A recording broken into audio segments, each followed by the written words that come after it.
se phone baako so na kyesa ama odwumadie no akọwa no wa no enye sa afi na obeso apesem no wi akọhye ha yi akọhye ha na bibia akonkan na MTN say enye phone bia na tumi ye nti wasra wo ya na wa dial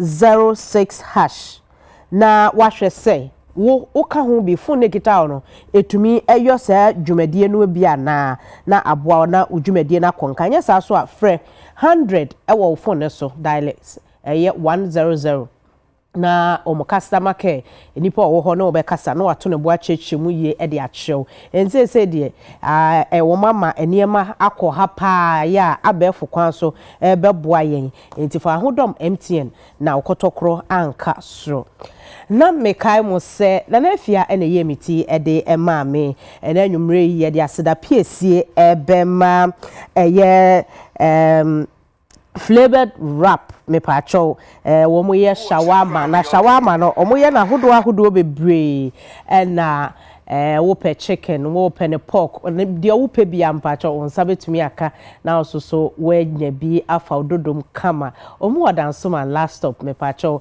ye be pon amede number ne beto dwa ya na wafa ho na wakoje wode enanwumre ma bedwafo eye counselor ni manso ohunfafo lutrot owaha wafa no ho setete so na Lady Andra Boating ono so ewo menche wa ha so ahu magajia na waba no enti ene ma bedwafo ya wo hwe wo fie wo kan ye ho ame ye didwuman eni enti me be mo makwaba na ye de nkomo no ahyehye so na ye kama bedwafo mo makwaba ye no do ladies first pacho Lady Andra et say erade ahira me ho ye mi amehwa efiri so besi fom nyina wo hyira kansla ye ho ayefe da Nyankopon ase na o glasses ye efihi me yire na de ma me na yenye wuye ide ye tinkwam ide adwen ba ko wo mitima me ya asesa ne se me mi nyi no ntete ya de ma me nti ye tata de mono ma me a me boa no ansa na me hye ba me se me ya fa adwen fufuro me mba ne bia enti se me obi ani mabusue mu ole me sha atade pe suit am ogu e se 224 shoes e be se 86 ibu o me sheda chale bi o me sheda is my imagine say me na mfie kura me sha atade mo no edi hu se ma sha atade mo no e de ko to wa chi wo kwan wa me nkasa there's a counselor person or say one dress one kura bi mti wanyini wo dress e de ahye oh de menyi me ye dress me pa de ba kwan ma me na onyim so be wo be ma te se minti ono me ye toy me ma me to atade o hye me atade de bia hwe me mfoni bia wa sase so amenyi me ma mpe na twa papa me na gira enti tade ye dress me pa won say emba ya wo ntema eni je ni sa so the first born e to de bia ma wo ye omo toy bi sa enti tade me ba me chese de ekosu si ano wo atade pa bia hye bi wo sike bia dibi wo ehonam pa bia yi kire na jiwani na nipa da sini oye dzea obewu abusia na ye fasa akonya we so ama Daddy Lumba DL na busuafo nyina ya akonye titiu na yire ene ne mba monhye den yenim se sabe emu oden pa na so so awrade a wachechire yemu be mo were no obechechire mo so mo were enti mo kama koma emfa ento mo yem wie Pintas ena busuafo waka che roller se onwie ankofo fun wo mantem ho ma no saa yesi danso ma gata na no ho na wote no ye wonsesa ankofo fun so ma no na woton obenya sika fim akoda no so nani nti eche so nso ye nde ne mkoye saa menya sika de afimu ama ono so afiase a owiewia phones no ye hwe mpotamu a ya na yete obi wo ho a otimi gya ne ba kwan ese kwa hanom kodi agro mfie we mu kwada omu do mu wosika mu kwada omu nye ubeka se to trafo omu wosika pa enti nu mama ne ba kɔ ho so nkodi agro ebi kwa ye kɔto bi mo na ye sese bi no mema ni bi ye fa bi to beda ni ye hunu se ye ma no ye nye de ni ye de ani adi o machi ye no mo ankototo ha wa etese mu Lady Andra dio ama na nwume ye chiaga na fo nyina kankane ya hwefo na mefasa akwenye isuada she salon ase shila eradin shira God's way onyankopon hu mobo ekoso atwetwe me saa afi Joan Stitches yankopon hra ne pa matare fefa ehemi na daroma na oye maami Miss Margaret Opon CCC Sokoban Crow from Enumere Mechia Obebre yo ama Bible say yentete mofra no anase yenta Kristo entete omu na omu nyiya omu an mane enfri hu one wo ba ewo fie conscientize them. When someone gives you food, pray over it. Stealing is not good. Lying is, you know, in kakra eye. Walai. Yeah, the answer no. It's me ka omutimu ma omo de ye adwuma sa. Akola bi o. Baby wo kwa wo panyi no gitumu because mfa say sikani bi otiw one ne bofi pam. Wo hwese de wo mo siesie omo fie omo wo sika omo koba. Eye o say o ahade eye. You say, oh, baby, we tramas a had ya cromfofi. I had you who say, what ye pa, and should be able to come na and ye and na. Bessie who say, ye better than you who said, baby, a baby, a ye. Okay. Ama na nka manu si ba kona nka oti masie.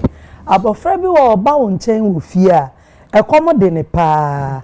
Enso wo ma na aduane ko si o ne ma me no a aduane nti okwa akodidi e wo fie.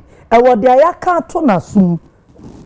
Okay. So what I say, what they are sacra no, ya can't turn us so a commode no, onya aduane na obedi, but otimisha when him catch us say, Nema men no aduane into obeko fie, akodidi. Yes, obia person ni bedi agroko, bebia, onko shia nieme bi, ana onko fa subaimbo bi, na ye kwa adwuma adia, si ade ye meije fie.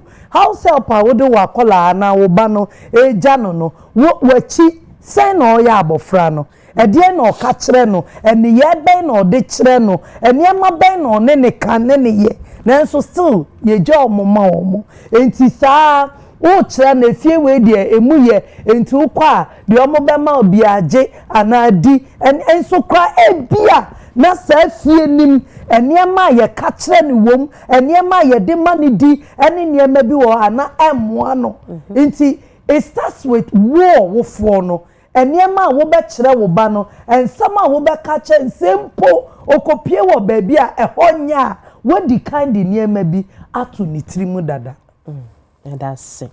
Councillor Lutrot yenye dani abo ye ma ne ho ban de free nkofo pese pinters ho a obi we se waja oba na manansan ni obi de beto social media se woja ne ba baabi ode ne ba koja se ode akwada busumi enwotwe ne kwa enipa no esebi ekusebi ekronto mpanyefo manimu a oyi ne bemen na ode afefa akwada no anemu ye dey ye ntimi nwoche ye man 24/7 police wo mu nti how do we protect them from people like that? Ama me dase me mfa akwanya isu na menchia ahwefo nyina mema ye nyina nso shedding isanse deal efim ya onye ye busuani kra ye nyina ye de ne nyuma ye bibida e de afia no da e de asonufuo mu da emi ato obi da ese ne nyum dodo na aye enyuma ubeso bukuti abanya bi ubeso wodi bi eye romance ubanya bi obo aso nyum ye ni ense bi a entimi afa anya worship ba de aka de e de aso ya de so ya de nti ma busuani nyina bi a hwe nanim na e da be wude ne be kan fa hon councilor Lutrot amiti hei but the woman ba konso say atade am hye ne ye ofa e p ene hye me atade e fa ne body line clothing Accra Central despite Dynam se anyame adom o ma be the biggest boutique e wo tudu mesre uko ho a kaso hye body line clothing na ukọ akase hye p councilor suit no hye no e pa nu bi na o se me ba mam discount mama me mento fat so sa me da se me da me se yo ma se so hye bu shoe kama sa na me na se ayefe ama uni se be ye bibi wo behind the scene okay ye fa me long short no me hu se me nan ho da ho okay me jam so me ye de me ye no ye be pon na papa atwa picture send me obe tia me tete training.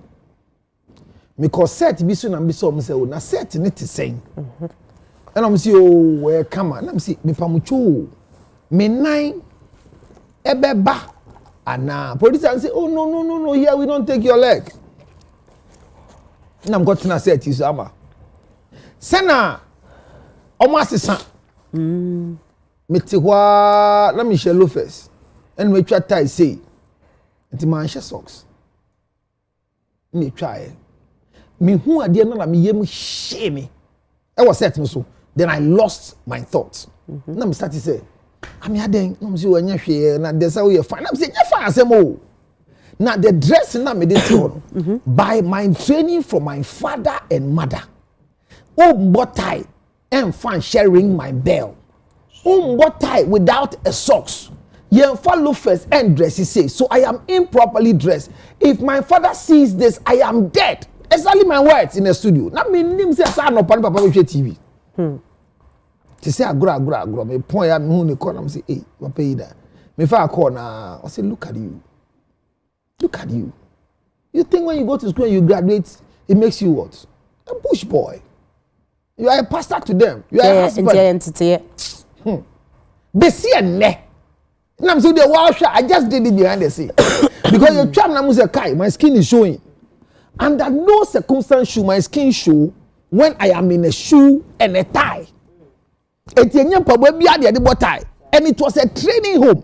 Yes, shas me catch us atade me to me share say eh you training say you to ade mama a you see we now you was sorry atade you were party atade me nyi no me wo efie pant me wo abonten pant o ma say enti tie bia efie aka me team is stuck there. Enti train a child the way he should grow. When he grows, he will not depart. You know? Don't look at for Christians. So, peer pressure. That is why they are training. You know, peer pressure is not for children. I'm asking over peer pressure. The word is peers. Your peers at 40. Your peers at 41. My peers at 59. Your pressure be a woman.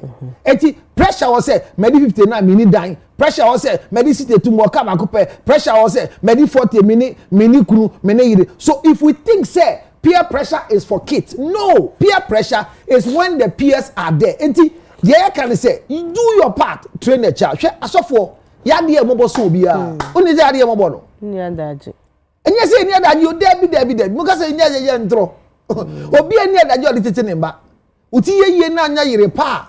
Onu na dwimu do a onfa wo compete here. And this is what I'm telling the young man coming. Never marry a woman who is competing with you. And never marry a woman who wants to see herself in a certain position in the marriage. No. Because a man was created to work.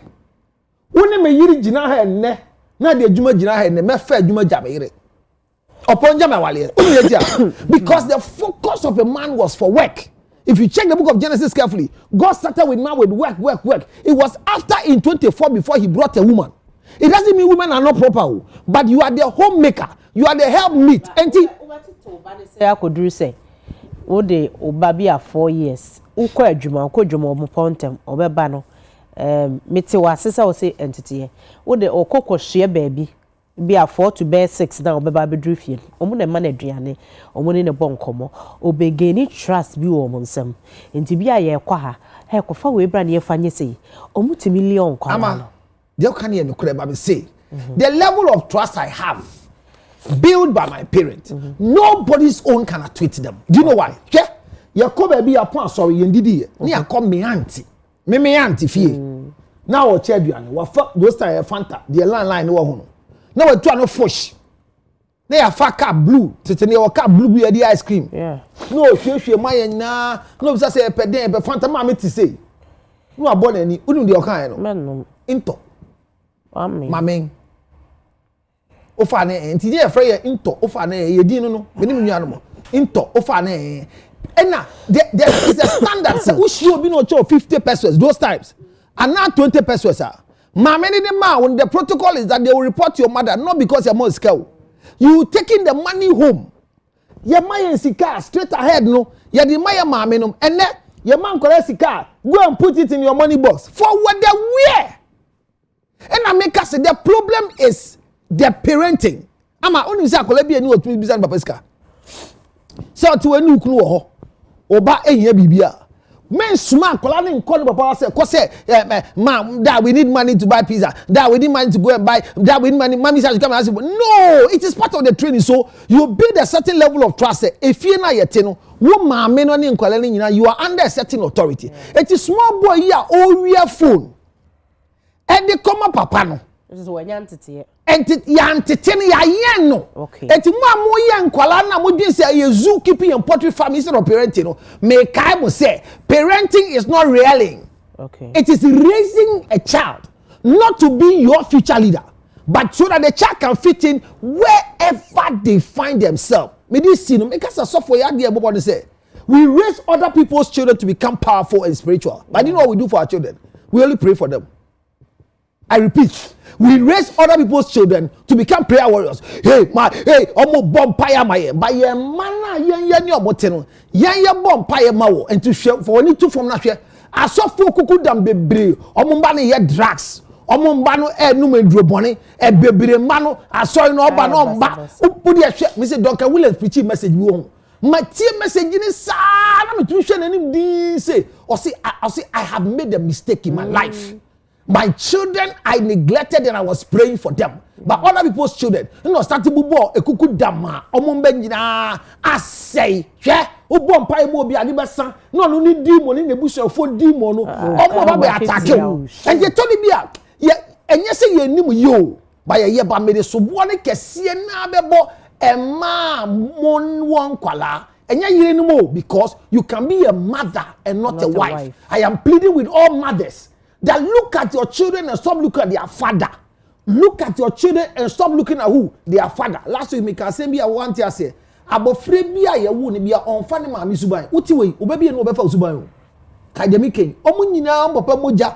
Enti wo dia odi ba se hoho no. Wo na aba betenetene no. Either say do dia be kan ye so every child born is confused when it comes to upbringing because the moja ne wan papa mu no. Me papa mu fie no ya waye dodo. Me papa mu fie no ya pemba mu penufo. Me papa mu fie no ya pemba mu kala ne nya kokko. Ompe tuntum. Me yiri mu fie na e bia. Ompe ma kokko bi. Lady ibi. Eno mo pe. Enti me ba be ma no. Ne ma metete no tete ne fair color skin. But the moja mu no a chocolate color ye penufo. And one shot the child is confused because he's raised by this woman. Thank you. Mesre, me the mensa to me say East Legon KFC. East Legon KFC junction. And kwala no me 18. Last night I me fa how my 28. Omo da kwan no ho. Immigration for you child for na fi the kwan no ho. Ya ye die mu kwala na wo me no mo ka se obi ani bebi ani ma me wo. So migration, gender ministry for where UTV gender ministry go and collect those children from East Legon KFC junction. They are future armed robbers. I'm telling you, you can see. I'm telling you, say nkwale ya ni anu mkofa gate ase eko wi ankrofo ye di on TV. Say pinters suma rollers. That is what is happening.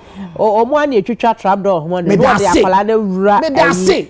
You can say ade boga windows na ya no dey ramu na wakoyi aba se collapse na ya yere kwa no akola bi ayi na sen otun one who say na akoyi nyama ne nyina ba mpanyifo me see omugu East Legon KFC junction no edu anadu a ho no mo da no mo apia be se ska okwan ho mesre aban se go and collect them any omu kasa no obi ani bibia no mame wo obi ani bibia no papa wo so why have you left children free education mo na mabonti ye say abusafo ye nyina ye sempa ye me ani nkoye ma no ho nyesa obi bonfo bi ebe se oba e de amaw na Aurora so aka cha Antonio se ono se wo hwe ne ma okomu ne bayira ne monaye to no a oba abonte o ye no ho se oye strong woman but within her no ono kwa ne nim de FM. Must we always pretend to be strong women and men?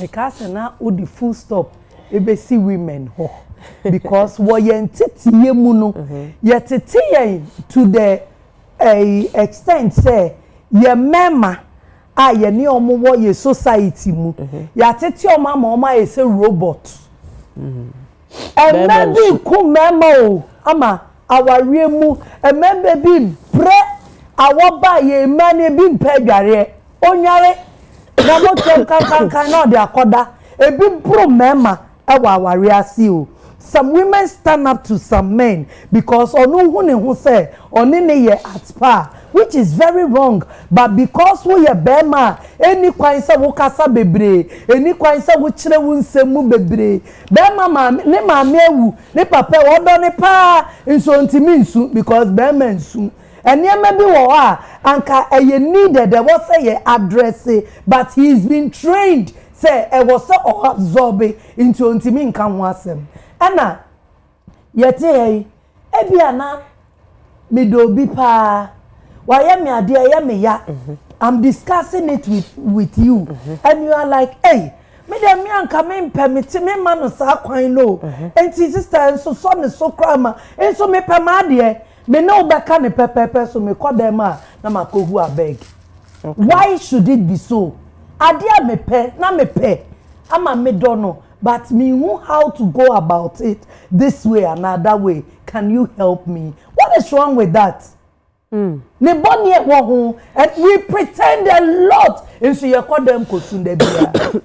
Aye, de bia you call them kosun. E kaya ni nyankopon wa na ebo abubro so ye hu nipa. E was said ye present ye hu. Enti we are dying inside.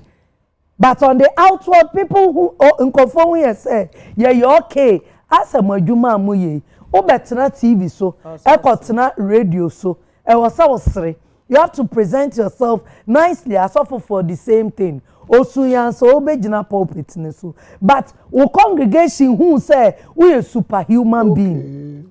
Yes. Any kwa say we kawonko su ma so mani wo so problem ana so for mami abono onko su nkire asore no ana bia yanka so onko su nkire asore no but na adamfo bi di nkomo na adamfo a otimi frese adamfo e wo so otimi expressing the feelings me say adamfo enya na adamfo bia keke okay what you say enti eye ntiti ye ni bi ebi like akoye say adie how bibi koso but still no I was say we show say what thing what me absorb it we betimi withstand it nso umu no uwu ensem bebre kuyen yentimi nka.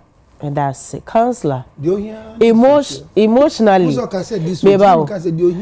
emotionally, no. In fact, as I call situation be musa. Na oba abonte yesi dwa so hand time fi areho na efi abonte no why kokuti oba dem na obiso a eno eboa ma ebeboa ma watimi ahili ama obi a okọ situation say no obede na aha as a professional counselor and a cognitive template therapist is a tool. What must I say? Yeah. I'm a young crofo mutumi frame me one. I say what they're going to do is right. I talk to them in less than 0.5 seconds, and I take them out of a 50-year problem ever. Psychologically. Okay. Asemba kupo. Ano pay na me catch obi say, ya di aya agro, ni ya di disre. Bagra there ekunu boy no de TSC ama onya counseling. Ya di agro. Ya di agro. Yeah, deal. Ufimwi. The immediate personal omenity. They need counseling. You'll be a friend in death and grief therapy. Okay. You'll be a friend in the mourning of your loss. Mourning of a loss, nature say, you are the 7 stages of mourning what you have lost. So you graduate to what we call acceptance psychologically. Nancy, your man penny dada. John Evans at Tamils. Yeah. 13 years no women boy. Who's will be super. Somebody was crying. It means the person has not yet gone through the grieving process. Every loss must be grieved psychologically. Okay. Mobile phone loss, the loss of a husband, even through divorce. If you are going through divorce, seek for psychological evaluation before, during, and after. Every rape victim needs counseling before patching up. You cannot hide behind marriage after rape. Okay. The police arrest of your victim doesn't solve your problem. Okay. Jailing the victim have never solved people's problem because there are people that their victims have been jailed. Omo de fiase. But yeah, me kwen aba menim amama why no. Do no problem omo face no. Enya de oda jail no. Eye de omo fe mu a omo po obi obetie won. But why are we not taking our mental health very serious? And you say you're serious, we don't know where to go to. Okay. Look, there are people you are vulnerable to, but be careful. Pastors are one. Look, I'm a pastor. I can be your pastor. Be careful bringing your husband's problem to me. Why? The fact that I'm a pastor doesn't have all the common sense to manage your problem. Jesus for you. But enyama me suffer me come me suffer man ni me come yi no go train anim suffer we dey na meka mirror say no etie o ama nyame beye me nu wura be kasa ama o suffer oni nyansa onsua ade no ofre dwa no aka se me nu kunu be hia no afre ne yire oni mu hwe eka ho no afre elder bi a fina or peshu ahye ne naase no afre prayer warrior ba ko aye pon na ma disika faka o sa no nche se obi mo obi sika faka nyanza ni netirim mesra obi obi sika faka no ontumi ntunifo. Don't just go down. There are people that you cannot advise them even though here ni futu mesikedi so nimsa normal bible na kai okay bible but yes me dey ba I can see asem so ofre badwa yi mu no essentially say the category of people you have called and who you want to address. I'm a one or your public figure. I'm a two or the pensi kesiye so. But she has come to the level said the only person I believe can assist me to solve this issue is you, man of God. Now our friend allies in odu won kashi o enyame bompai elder bompai ma nyame da se no bompai aha medoba ama udi assemble two many uraba fato from lontie. Which one should you say? So because you are not comfortable with of mommy and the rest, you polish the statement. Then the pastor who is not psychologically matured now counsel say now only chorus be na otunyim wo ha no now say on ne hihye e ho nso me pese me tie ho no so you covered it me na to me for answer na me worry say ama untie bi atie we o say wonu kunu wo ho na entokwa wo mu ntem ye say wakofo bi ana oni obi aye mpem agro na mu mpem agro asema ye bo dwane ye di nkomo a me bo so da tie enyo so kan ka se bo ahye oyemo but you won send you can we are 50 years down the line it will come back to haunt you. So the Aurora canon or here counseling but enyo bia no betini na di nkomo so that say enyo bia o emema futu amede bre mo ha mo hwe madim mo hwe YouTube afre be ma no be hwe tie asem bi bobo okromu a enya ma no ne ye frame bi revocation of consent peme mema say wani mo oni oba eye mpem agro no si jai stop e brand se bi a wo bia no jai tum obi na say rape no eye de ye rape Aurora ne nko a debi o na emom woni na hia na wapene so se ne na una kwaso kwa aha de ya pe aha de wawie stop okay you see awade fu mpo to me de call I see case bi anu a the Wednesday me ready me ne wa wale ama ya wo ba oba akra no ba the second born no edi 8 years your last born edi 4 years oba na koye report ama ya chi be ma no wakodam 9 years or say sa nyinsen na ofaye no she didn't consent fully to it enunti ya jelim be ma mesre me ma se mum yen sori waka enye se mra na ya ye ne yempe o ba ama yanka se mu ni ya kai kasa bo ahye ye mbeme nsu dada na oni oba wa pene so se oni ne ye bibi o se odu fifi no stop stop so to break na who dina baby o gina no wan gina o de akọ amre mu ama ya twe waso mesre se mumfa nyansanto agro na mudi no ho na mum yen sorry mbisa mra ne se emra no ayembia won so de obaby da na o tie mu faster ujai o say these are the things you do I don't like you gene me sa eno so a withdrawal of consent na me cannot di agro but obi na akodam you Yes. and ama mrani bi wo ho is against men too much in quote to favor children and women but yen say we are all monatofo no so monsa and they are my cat was say I am against anybody who rapes but my consent ni said the revocation of consent is here no and my say one sha me no yiri 25 years ago ya sha next week on because say 22 years ye sha wade na se no o can no be a me fa say no yes motia ni achi me to mama one na be show no so ebejina wane o say I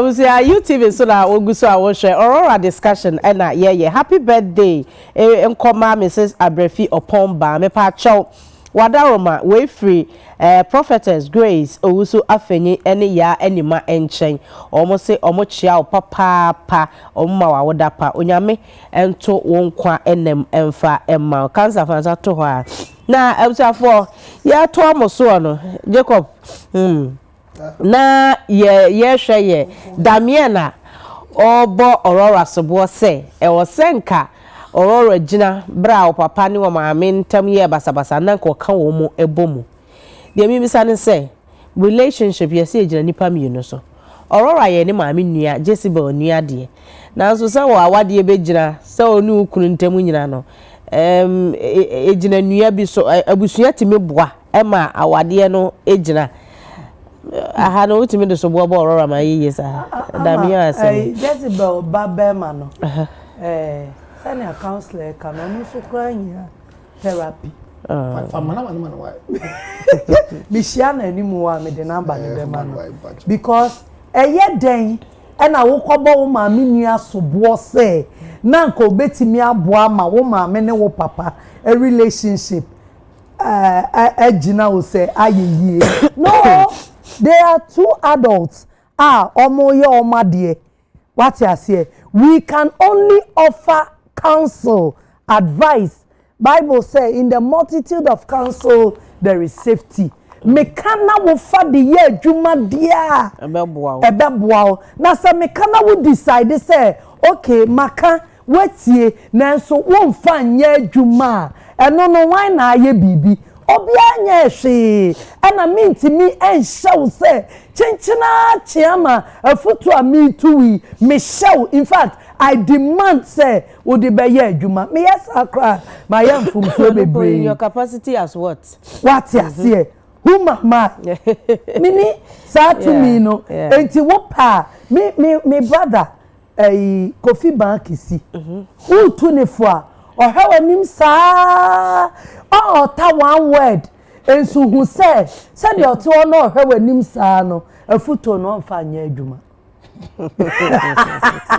oni won agiu onje wachinye oyi ano on kashi na so afutuo no onfa nya adwuma enti saa ye tu Jezebel fo ye the Bible mu samo ma no ye pai ni trim di bi shem ye di bi wura ni hnim di bi wura nanim o se onfa nya adwuma enya de obi abetimi afose no untimi mo obi asobo se onunti na wawari egu ye ana wawari engu ana ejina ebegu ebejina o it depends on the two of you it can work only when mumienu maya adwen say mo bema na ye adwuma mumienu nso mu decide say mbegu na mubegu no ye ntimi nya ho hwe counselor o take on that and no credit say the last point no kan no na me ne nya adwen ya kasa ma ya to ye ntim say awade de begina gina nkofo mi no so enya no credit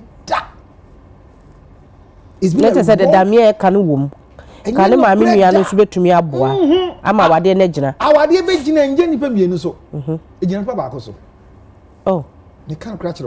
Number 2 awade so nya forever okay dey be ameka awade has an end the end ni a divorce either so bewu na awade na egu ana beja awade na awade egu awade giant so enye bone enye mfomso e ka awade ho enti wura awade mu a professional counselor bia dey offer through divorce and its process afina me ka omanti asafina bi mu sua banyame ncha de me wu ye nti me go so kire learn divorce before marriage so you know the safety valve yeti hey ade ba ko wura ha say usua say where's the outlet if an ifepie o just here enti so bi kwa wade ase no say na ka boa me anka manja me kunu tie me abofra na dwense ne maame tena wade no ho anka na ka wayese no tie yi o da bi obo ne ante so bo obo maame anka o tena wade no me ma fato ama makada me maame onum de me papa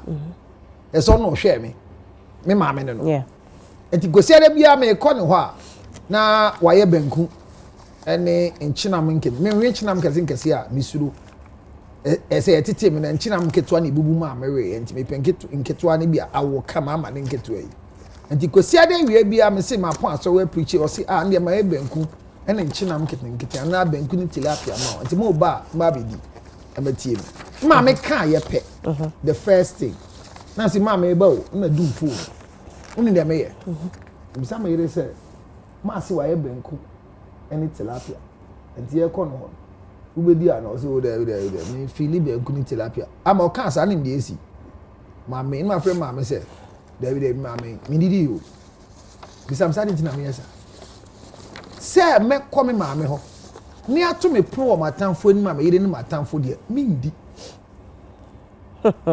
simple enye se me mpa me ma me asem ina enye se me do me yiri dodo enye se me ide yi bia ma me edi so why ma me edi de me bia for long time dia kasisi a dia ka de bo me koma ho ban dia me yiri ye na say but dia me ye ne say because me na me power de ni nti no me ye bibia me nimu pa say me na me yiri ko na me di banku na me yiri ti o ma me say na hundi o si ma de bi adan o yire de o chere no aduane a wukunu di ena me no ma ne saa me ne wanyi oye wukunu na oba me hode bia enye de bia nso once a while o be fast ma ka say oba me hode bia na ma wa aduane a na wo change enti den na be yenye ti ma wana yenye omo ma wana then it become pressure aduane a me di ye nto me pno wo ma tamfo anim da a me yire ene atamfo do enfa me ho enti won say ma so problem me yire nim hu bi won say man consult you to do this because I want the marriage to work. So marriage working is not depending on the two of you. Okay. And to be catch say for this marriage to work, I want the two of you to work at the marriage. Obwa. Because at the end of the day, me bomb me home modern. Professionally, you don't say, yadi ama ba me ho ana so mamba mo say awade ni nkoyi. No per counselor. I will never bring your husband to my office. My first question is, between you and your husband, who is the problem? Who catch him say my husband is the problem? I say, okay, I'm okay. Once your husband is the problem, I will make you the solution to go and solve the problem.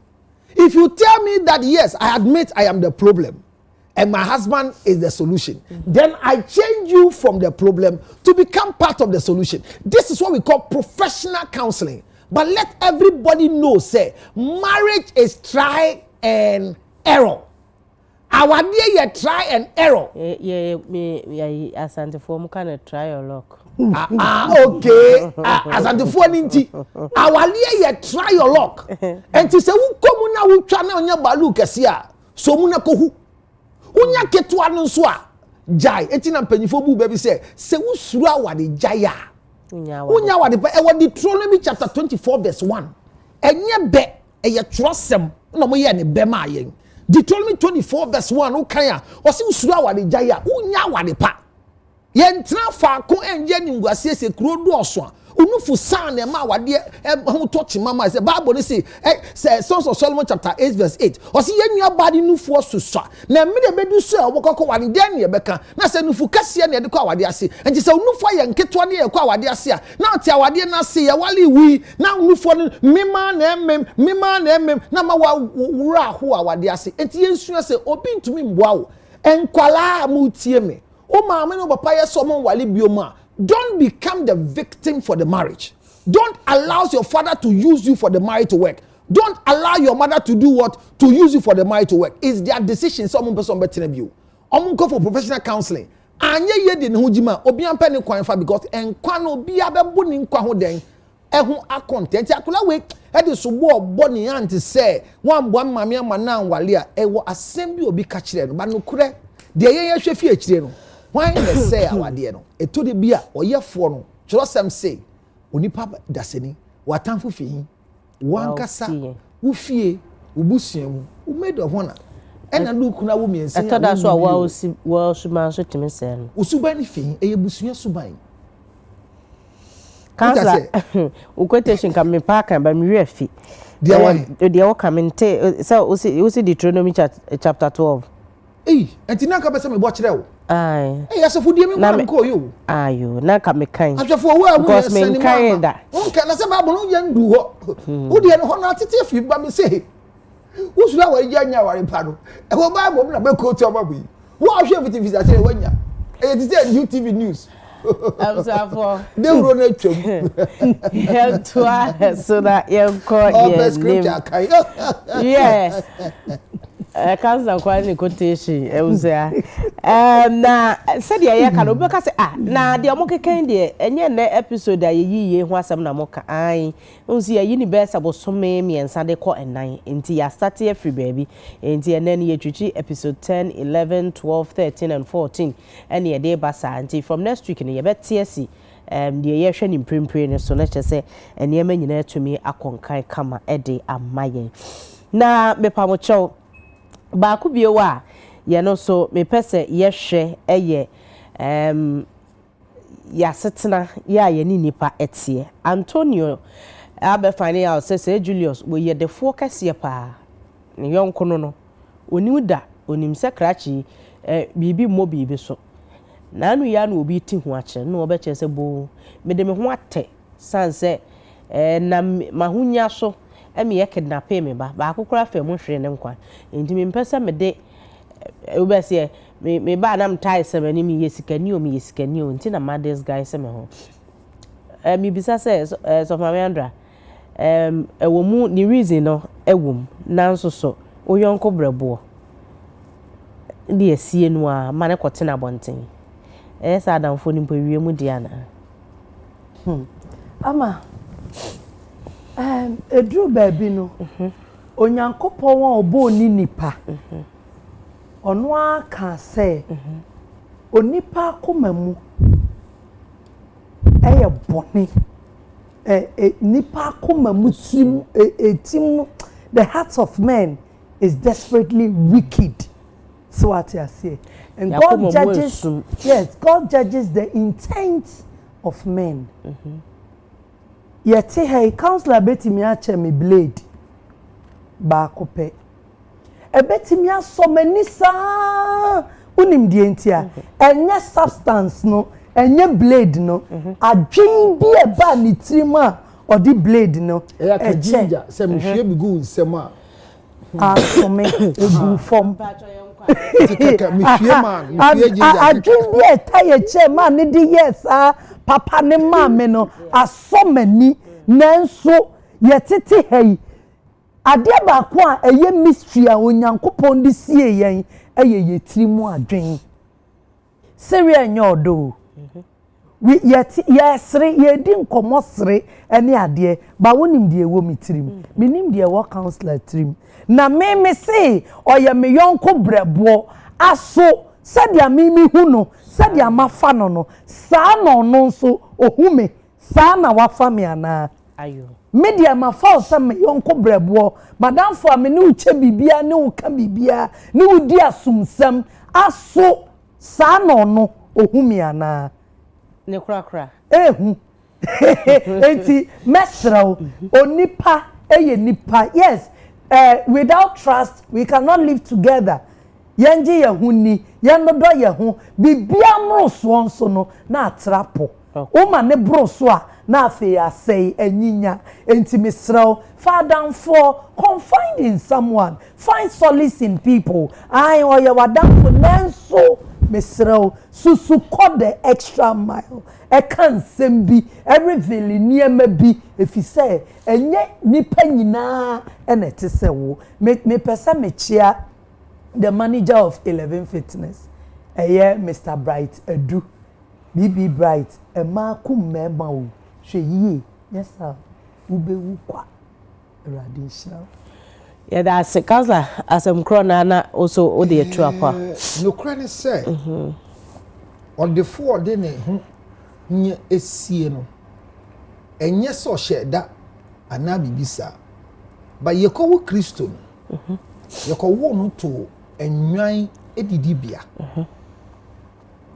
enkrofo ne hu nsroma no eniwu say ni pe ya ne nsuma pie yi your baby esi e wo no yeah esi e wo no desperate fie so mo nsem e no defo se be den aba e no mo ko Herod ko ka jense se Bible ma ati ase mo ko ho no Herod si ense wo fie ho so ma ko sum ni bio mo ko hwehwe ne che kwa mna bio no penekun.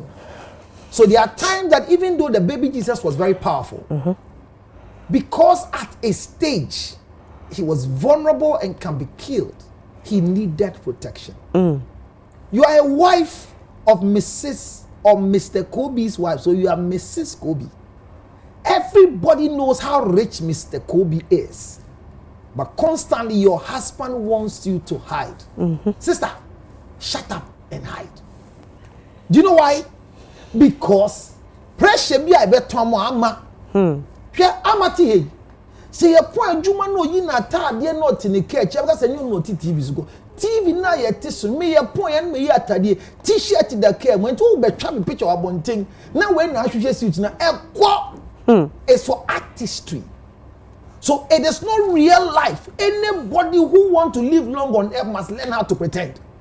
So if the man is rich and he has decided to say I am poor, treat men equally with the respect that you have. But enya ne bone so. Eti mesraw ye ne wusie a suase ne yeden ye sie. Onya bone. Okay. Obi ni was Bible say Kristo ene Nyankopɔ say I am my father are there. One. Na da Kristo ba no onimana. Kansa na do anu sia. So onim da oba. E ba ne say Nyankopɔ wo ba ono ne ye baako. Da obesan ne chia ba asase so de esie no. And you don't tell us me I'm a reading book. I don't hide anything for anybody. Everything I have to tell my husband and tell my wife. A man who can tell a wife everything, you are on your way to hell. On 0277 609 644. Thank you. You need your brebo. Leave a be anyway obedient. 0277 609. Makwe ginger honey chips. 6 of when I'm shame my mama me da wase councillor timodin oton akekedu so mambi na do ma me asa o mambi nka ho ai madaru me bru enra na ye mi ankasa me ba na kwabna mafu jesi wa woda nyame de afe ba kwa kan wonfie ho entina na ye do pa ye ma ochinkwa se nyame se nkoso ama ho bai na o ma na dom ne nanimu nyam no enye kese ewo so so and made that frenzy flavored wrap for us and mama mshawarma di me ko wom kama chicken ni bi wrap no jai ko ye pa mo da so one first stop DC location pub me pa cho councilor me mo bi adi o mo occasion bi abe from bi ampa cho mbaba na o ma be ye aduane so open local open continental o be ye ni nyina e de ama o nti o mo wo beef shawarma chicken assorted shawarma loaded fries cheze edoso nti udu and our friend was 0242363982 so baby I will be omo eye delivery so obebro bi kama na ososo wa min so and atade a ehye madaru mebru be ma katachie pa na apam ne sa no be ma onima de apam na nim so opam de pa we ye gawan fashion I me pacho the number is 0248437896 0248437896 me pacho with me follow no on TikTok so na wakopam bi na afia ene ye meti e de ema me da wase papa nyame insha wudi ye me the number be ma baby a wo bia o be pam cheni bi e de ama no ho fa ewiem di ma bedwafo anwumre ye counselor ni manson George Lutros ena Lady Andra Boaten ene be ka me ho em de discussion yi ehye so me nso medin e de amma Sarpong Kumankuma jese ala gege ye da production crew ase makeup for mu nyina nyame insha obia mo amoye sound mo amoye camera o nyame insha mu nyina mo ni kum so mote ha na mo boye chidom bo ama nyame insha me producer Sofia Befi ene Rebecca Nyano mu nyina so ye da mo ase papa pa ni MC afo a mo so mote akiri bota me se yempon na mo mfa news nyame insha obia ye de mo asi nyame ya adoma ochena Nete say yebeshia ewa de chensoma so nti ya na wo de afidie no at United Television Methodist Spouses Association pamocho September ye odwumade chenchenche pa yebedi nti ya na Ghana de hye nyina amabebo echidom na bibia tumi akoso yeda mwase ɛmɔ mmo ɛne hwɛ a yɛgye me ahenewa